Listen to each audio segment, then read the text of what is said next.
Assalamualaikum warahmatullahi wabarakatuh. Bismillah walhamdulillah wala hawla wala quwata illa billahil aliyyil azim. Allahumma shalli wa sallim ala sayyidina Muhammadin wa ala alihi wa ashabihi wa man tabi'ahum bi ihsanin ila yaumiddin.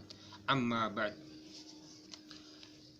Bapak Ibu jamaah pengajian Majelis Taklim Al-Fatah Kedungwangu serta para pemirsa dimanapun berada, alhamdulillah kita masih diberikan kesempatan, masih diberikan kesehatan, sehingga pada hari ini kita akan mengadakan pengajian. Insya Allah saya akan menyampaikan mengenai materi Kitab Thaharah. Jadi pengajian yang akan kita laksanakan insya Allah ke depan kita akan mengambil kitab takrib. Akan tetapi nanti sistemnya tidak semua dibaca, nanti hanya kita mengambil tema-tema tertentu di tematik. Yang pertama, Bismillahirrahmanirrahim. Kitab Thaharah. Al-miyahu allati yajuju biha at-tadhiru sab'u miyahin. Macam-macam air yang diperbolehkan untuk bersuci. Ada 7 sab'u miyahin. Ada 7 macam air. Yang pertama yaitu ma'us sama', air hujan. Air hujan itu ketika turun, nah itu kondisinya suci. Untuk berwudu boleh, untuk buat mandi besar boleh, untuk mencuci juga boleh, dan lain sebagainya. Yang pasti air hujan itu statusnya suci. Nah, suci dan mensucikan. Nah, nanti di belakang insya Allah ada. Yang kedua, wa ma'ul bahri, air laut, segoro, air segoro. Nah, air laut itu juga statusnya sama dengan ma'us sama, yaitu suci. Jadi ketika kita ke pantai kemudian kita mau sholat, nah itu tinggal berwudu memakai air laut. Jadi tidak kalau yang mau ke pantai itu sebenarnya tidak kesulitan untuk melaksanakan sholat. Yang ketiga, wa ma'un nahri.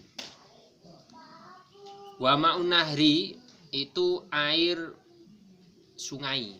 Nah, air sungai ketika ini di Banyuseco, di Kedungwangu itu kan ada air yang mengalir, lah itu statusnya suci, langsung bisa untuk berwudu, untuk mandi dan lain sebagainya. Wa ma'ul bi'ri, dan air sumur. Nah, air sumur juga sama statusnya dengan ma'ul sama, ma'ul bahri, ma'un nahri.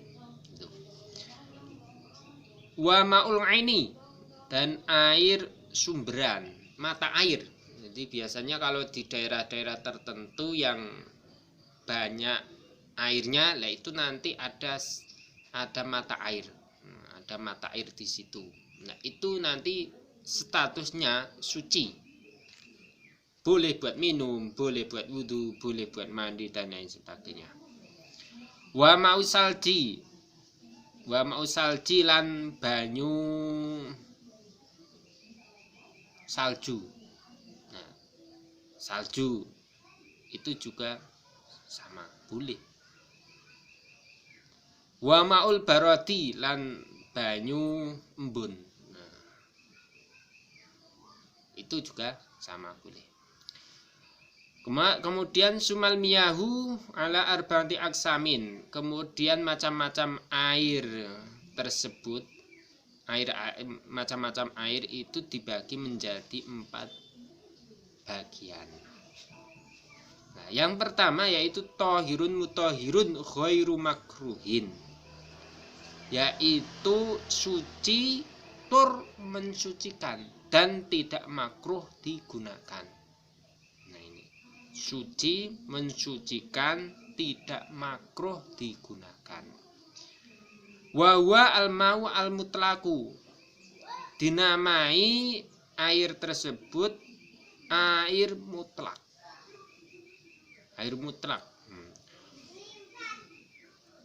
Ya tadi air-air yang disebutkan tadi itu namanya air mutlak. Kemudian yang kedua, watahirun mutahhirun makruhun, suci mensucikan tapi makruh, digunakan. Apa itu? Wa al-ma'u al-musammasu, dinamai air yang terkena sinar matahari. Air panas. Air panas lah. Ya tidak harus yang terkena matahari. Air panas ketika dimasak, lah itu juga statusnya makruh ketika masih panas. Itu. Wa tahirun ghairu mutahhirin, air suci tidak mensucikan. Tahirun ghairu mutahhirin, air suci tapi tidak mensucikan. Kalau yang kedua tadi kan air suci mensucikan tapi makruh. Nah, yang ketiga ini air suci tapi tidak mensucikan. Nah, itu apa?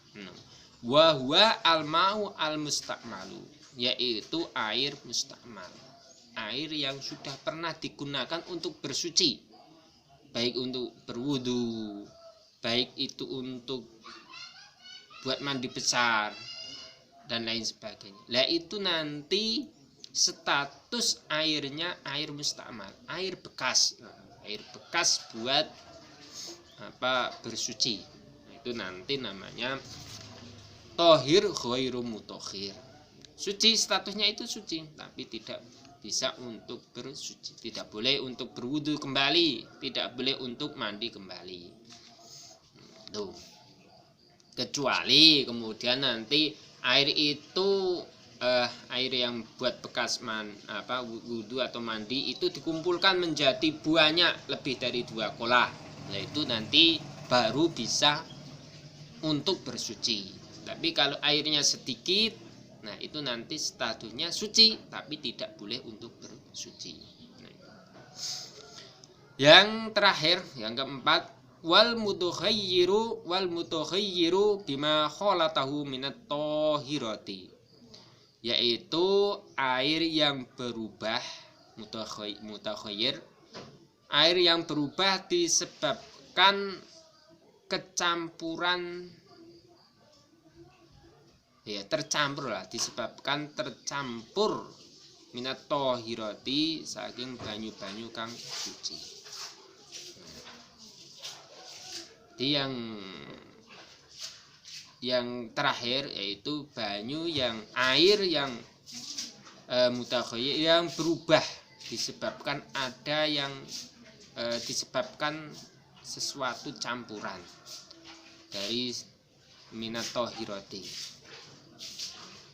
Nah, itu nanti namanya wa ma'un najisun, dinamai air najis. Wa ma'un najisun. Saya ulangi lagi, wal mutakhayyiru bima khalatahu minat thahirati. Nah.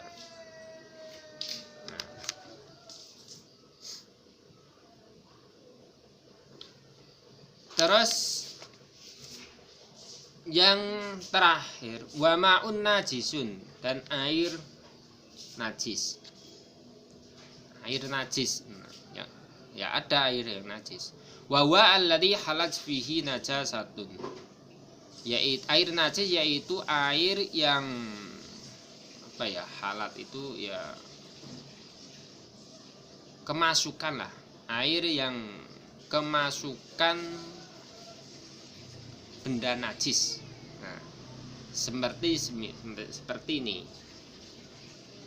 Saya lanjutkan lagi. Wahwa dunal kulataini. Wahwa utawi maun najis iku dunal kulataini kurang sekorong kulah. Au kana kulataini fatokhayyara, atau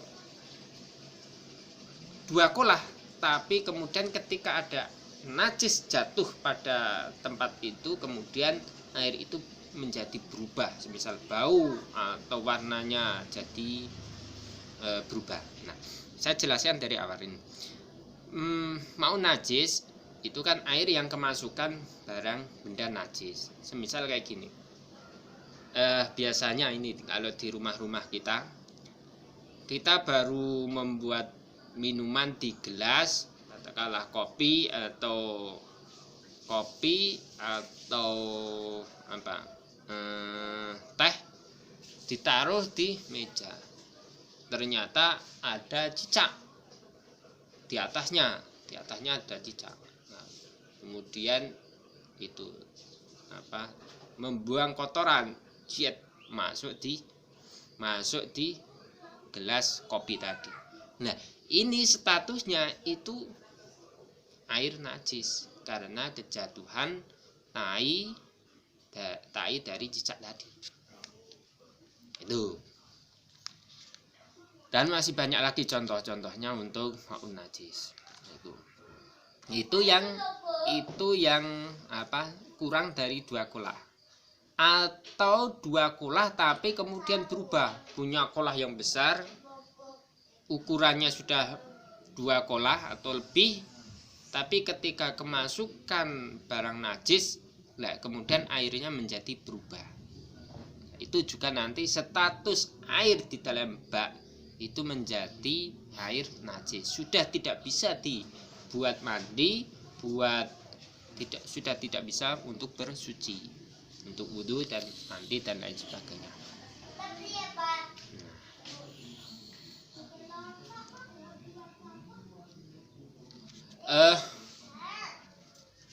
Bapak Ibu, untuk materi yang pertama alhamdulillah kita sudah selesai, kita butuh haroh. Semoga kita bisa mengambil pelajaran, bisa menjadi pengetahuan, sehingga ketika kita melakukan bersuci itu kita bisa tahu mana yang boleh, mana yang suci, mana yang tidak suci. Karena ini merupakan pokok ketika dalam bersuci kita sudah salah, sudah tidak sah, maka otomatis nanti ibadah berikutnya seperti misal sholat yang itu diharuskan untuk bersuci juga tidak sah. Nah, sehingga ini merupakan pelajaran yang penting, pengetahuan yang penting. Semoga kita semua tahu dan paham mengenai hal ini.